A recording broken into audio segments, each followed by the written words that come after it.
गावा न करावे न भतार सखी सुन दैया गावा न करावे न भतार सखी सुन यरऊ न आवे घरे बाटे रंगून दिने पदिने बढ़े आना धून चोली के दुनु करा न रजून दिने पदिने बढ़े आना धून चोली के होई करा न रजून गावा न करावे न भतार सखी सुन यरऊ न आवे घरे बाटे रंगून दिने पदिने बढ़े आना धून चोली के दुनु करा न रजून दिने पदिने बढ़े आना धून हमारा दुनु करा न रजून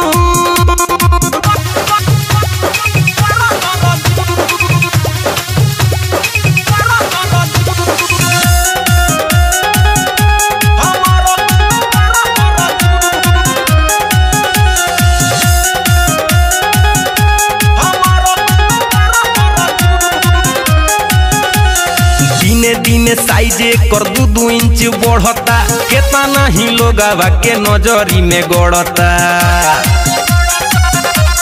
हाँ दिने दिने साइज कर 2 इंच बढ़ता केतना ही लोगवा के नजरी में गड़ता है बढ़ के बवला से भइला बयलून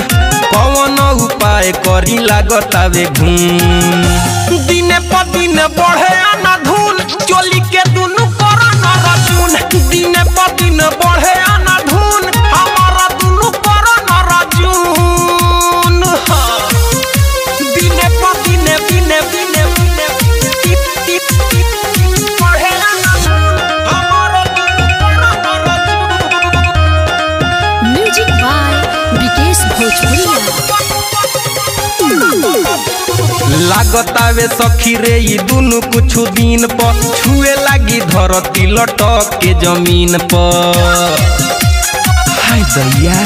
और लागतावे सखी रे ई दुनु कुछ दिन पर छुए लागी धरती लटक के जमीन पर अरे अखड़िले तकिया दिहिले रोजे धुन कहियाले भतारा मनाई हनीमून दिने पदिने बढ़े आना धून चोली के दुनु करा न रजून दिने पदिने बढ़े आना धून चोली के होई करा न रजून गावा न करावे न भतार सखी सुन यरऊ न आवे घरे बाटे रंगून दिने पदिने बढ़े आना धून चोली के दुनु करा न रजून दिने पदिने बढ़े आना धून चोली के होई करा न रजून हाय रे हमर करण अर्जुन।